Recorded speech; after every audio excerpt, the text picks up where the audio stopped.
जब मैं 17 साल का था, तब मैंने एक बुक में पढ़ा था कि यदि आप हर रोज़ ऐसे जिए जैसे कि यह आपके ज़िंदगी का आखिरी दिन है, तो आप किसी न किसी दिन सही साबित हो जाओगे। यह विचार मेरे दिमाग पर छा गया और तब से मैंने शीशे में खुद से ये सवाल किया कि अगर ये दिन मेरे ज़िंदगी का आखिरी दिन होता तो क्या आज मैं वो करता जो मैं करने वाला हूँ।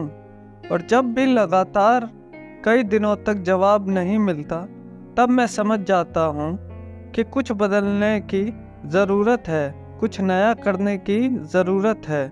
स्टीव जॉब्स की इस स्पीच में बहुत ही गहराई है।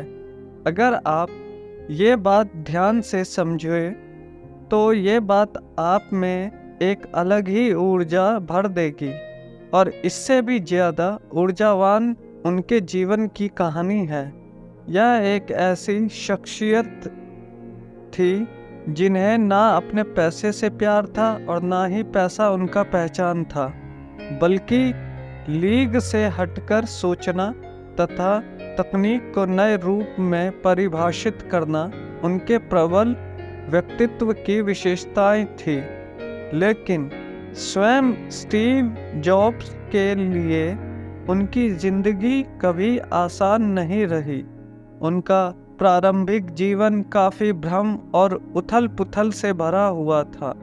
बिना समय गवाए हम उनके बारे में शुरू से जानते हैं।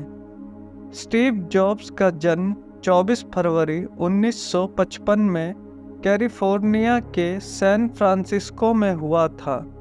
उनका वास्तविक नाम स्टीवन पॉल जॉब्स था, जो उनको गोद लेने वाले माता पिता क्लारा जॉब्स और पॉल जॉब्स से मिला था। दरअसल उनके वास्तविक माता पिता की आर्थिक स्थिति बहुत ही खराब थी और वे ये नहीं चाहते थे कि उनके बच्चे को भी अभावग्रस्त जिंदगी में जीना पड़े। इसलिए उन्होंने स्टीव को एक ऐसे दंपति को सौंपने का फैसला किया जो उनकी अच्छी परवरिश कर उनको अच्छी शिक्षा दे सके।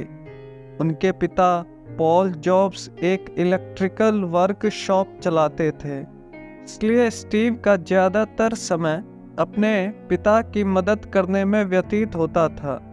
यही वो माहौल था जिसने उन्हें चीज़ों को नए रूप में जोड़कर बनाना सिखाया और फिर धीरे धीरे इलेक्ट्रॉनिक उनका शौक बन गया।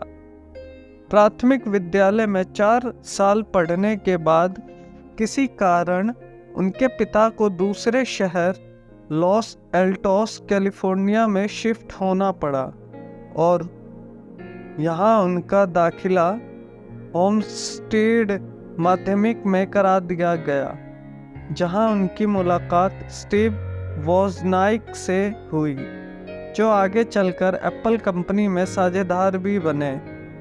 वोजनाइक का भी दिमाग काफ़ी तेज़ था और उन्हें भी इलेक्ट्रॉनिक से बहुत प्यार था। शायद इसीलिए दोनों में ही जल्दी दोस्ती हो गई।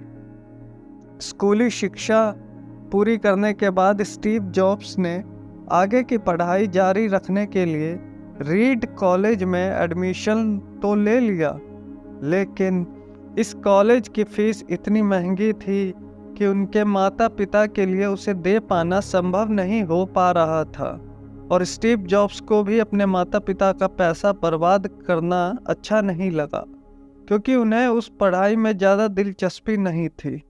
इसलिए 6 महीने बाद ही उन्होंने कॉलेज छोड़ दिया, जिसके बाद के आधिकारिक छात्र के रूप में वो केवल अपने मनपसंद विषय कैलीग्राफी की क्लास लेने लगे। यह एक ऐसा समय था जिससे स्टीव के पास बिल्कुल भी पैसा नहीं होते थे, यहाँ तक कि अपने हॉस्टल के कमरे के किराया भी नहीं दे सकते थे, जिससे वो अपने दोस्त के कमरे में फर्श पर सोते थे और खाना खाने के लिए हर रविवार 7 मील दूर पैदल चलकर मंदिर जाते। ताकि हफ्ते में एक बार पेट भर खाना खा सके। उसके बाद 1972 में जॉब्स को उनकी पहली नौकरी एक वीडियो गेम्स बनाने वाली कंपनी अटारी में मिली। उन्होंने वहां पर कुछ वर्षों तक काम भी किया, लेकिन जैसा ही होता है, हर इंसान के ज़िंदगी का एक आध्यात्मिक पक्ष भी होता है और उसे पाने के लिए हर किसी का तरीका भी अलग होता है। स्टीव के आध्यात्मिक पूर्ति का स्थान भारत था, जिसके लिए उन्होंने पैसे बचाने शुरू किए। 1974 में वह भारत अपने दोस्त डैनियल कोटके के साथ आए, जो बाद में जाकर एप्पल कंपनी के एम्प्लॉय भी बने।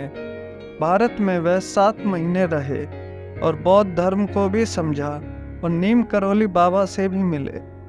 उसके बाद वो वापस अमेरिका चले गए और फिर से अटारी कंपनी में काम करने लगे और यहीं पर स्टीव जॉब्स और स्टीव वोजनाइक फिर अच्छे दोस्त बन गए। दोनों ने मिलकर काम करने को सोचा और जहां दोनों की रुचि इलेक्ट्रॉनिक में थी, तो कंप्यूटर बनाना उनके लिए सही फैसला था और दोनों ने मिलकर अपने पापा के छोटे गैराज से अपने जुनून को हकीकत में बदला।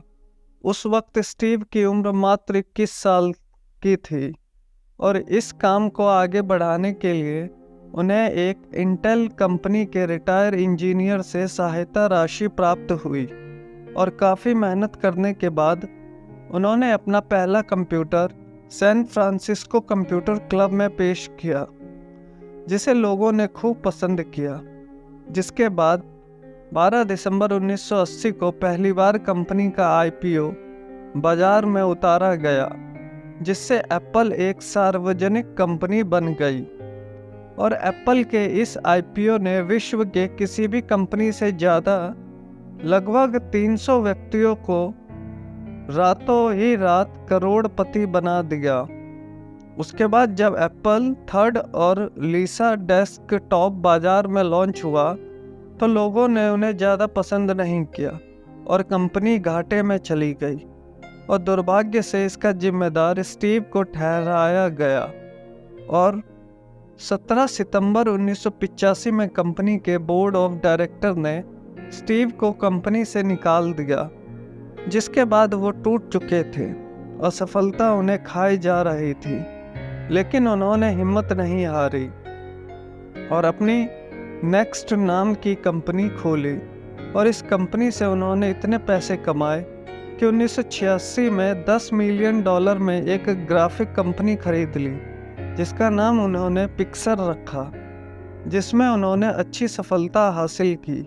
और इधर स्टीव जॉब्स के बिना एप्पल कंपनी घाटे में चल रही थी।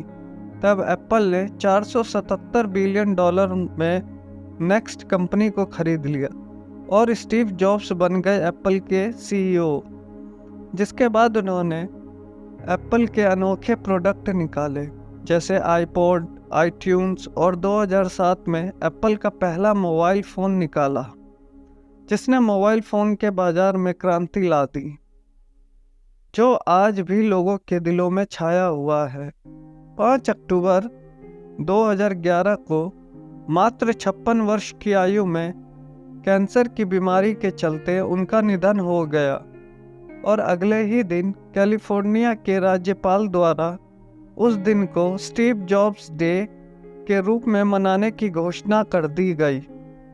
थिंक डिफरेंट, यह स्टीव का मूल मंत्र था। इतना छोटा सा शब्द है, लेकिन कितने गहराई से लगे हुए इसी शब्द के भरोसे उन्होंने उद्योग जगत को बदला। उनका हमेशा से यह मानना था कि जीवन में यदि हमें सफल होना है तो किसी का भी इंतजार किए बिना अकेला चलना सीखना पड़ेगा।